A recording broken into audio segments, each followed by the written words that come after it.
নমস্কাৰ, স্বাগতম জনাইছোঁ আপোনালোক সকলোকে মোৰ ইউটিউব চেনেলটিলৈ। আৰু আজি হৈছে 10 বহাগ আৰু এই 10 বহাগ তাৰিখে আমাৰ গাঁৱত এখনি সুঁৱৰি উৎসৱ উদযাপন কৰা হয়। আৰু প্ৰতি বছৰে এই সুঁৱৰি উৎসৱখন পালন কৰা হয় নাৰায়ণপুৰ ৰাইজঘৰৰ দ্বাৰা। আৰু এই বছৰো উদযাপন কৰা হৈছে। আৰু কেনেদৰে উদযাপন কৰা হয় আমাৰ এই সুঁৱৰিখন আপোনালোকক দেখুৱাই থাকিম, ভিডিঅ'টো চাই থাকিব শেষলৈ। আৰু এইটোৱে হৈছে আমাৰ ৰাজহুৱা গোসাঁইঘৰটো। আৰু আজি সুঁৱৰিৰ প্ৰথম কাৰ্যসূচী হিচাপে গোসাঁইঘৰৰ ভিতৰ ভাগত এখন পূজাৰ লগতে হোমো পুৰা হয়। আমাৰ এই গোসাঁইঘৰটো গাঁওখনৰ মাজত অৱস্থিত বাবে গাঁওখনৰ দুয়োপিনে দুঘৰ মানুহৰ ঘৰত এঘৰটাত গোপাল আৰু এঘৰটাত গোপিনী সজোৱা হয়।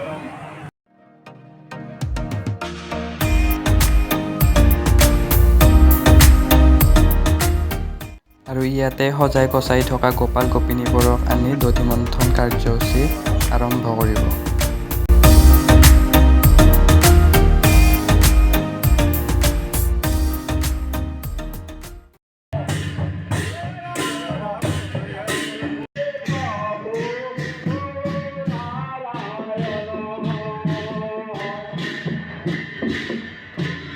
এনেদৰে মন্দিৰৰ ভিতৰত হৈ থকা পূজাখন শেষ হোৱাৰ পিছতে গোসাঁইটো বাহিৰত উলিয়াই মন্দিৰৰ চাৰিওফালে 3 পাক ঘূৰোৱা হয়। আৰু সেই দিনটোৰ বাবে গোসাঁইটো বাহিৰত ৰখা হয় যাতে সকলোৱে আহি সেৱা কৰিব পাৰে।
আৰু এইখিনি কৰা হোৱাৰ পাছত গোপাল গোপিনী আনিবলৈ যোৱা হয়।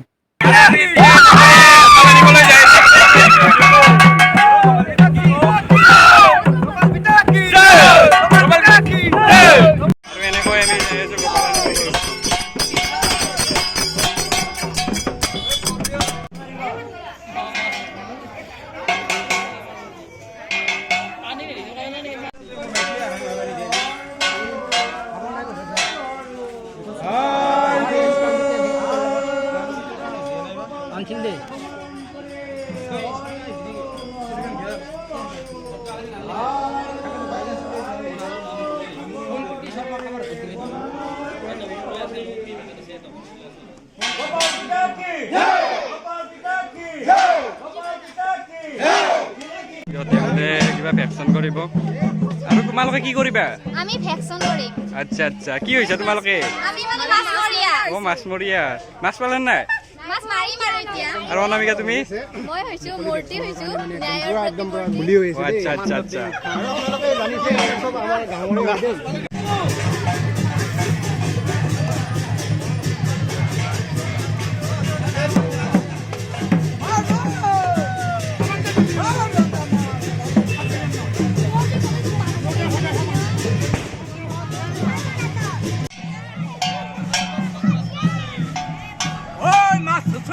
ডাঙৰ হ'ল মাছ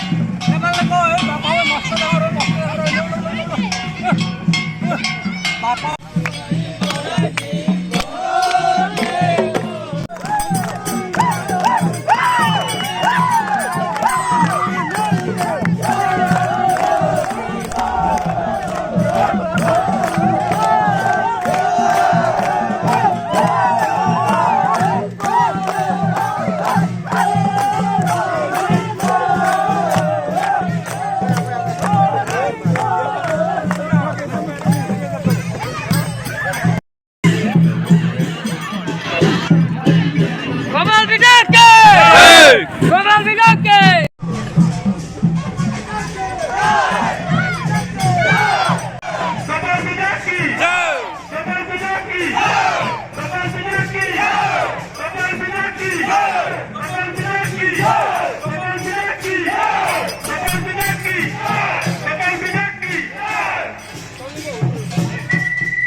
এনেদৰে গোপালসকলক আনি বহুৱাই দিয়া হয় আৰু ইয়াত সকলোৱে সেৱা কাঢ়িব পাৰে।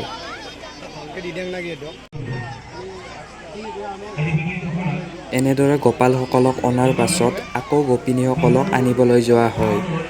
আৰু আমি এতিয়া ক'ত যাই আছোঁ দেউতা? আমি এতিয়া মঠনিয়ান যাই আছোঁ গোপিনী। আৰু এতিয়া আমি গোপিনী আনিবলৈ যাই আছোঁ।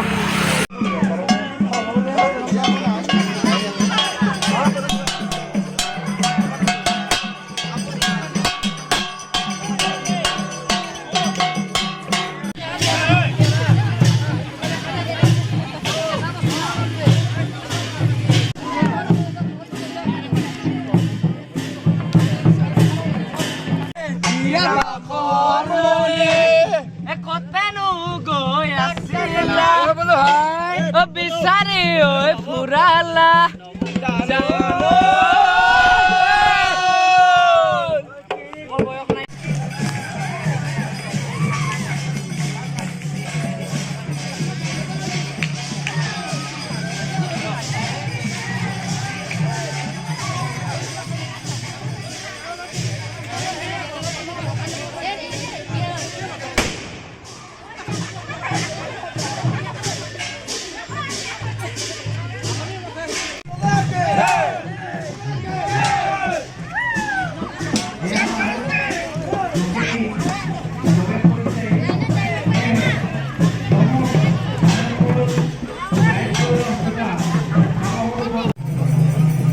এনেদৰে গোপাল গোপিনী অনা হোৱাৰ পিছত কৃষ্ণ আৰু বলৰামক নাচিবলৈ দিয়া হয়। লগতে গোপিনীসকলে দধিমণ্ডন কাৰ্যসূচী আৰম্ভ কৰে।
আৰু আজিলৈ এইখিনিয়ে। যদি ভিডিঅ'টো চাই ভাল পালে লাইক কমেণ্ট শ্বেয়াৰ কৰি দিব আৰু নতুনকৈ যদি চেনেলত আহিছে চেনেলটো ছাবস্ক্ৰাইব কৰি দিব। ধন্যবাদ।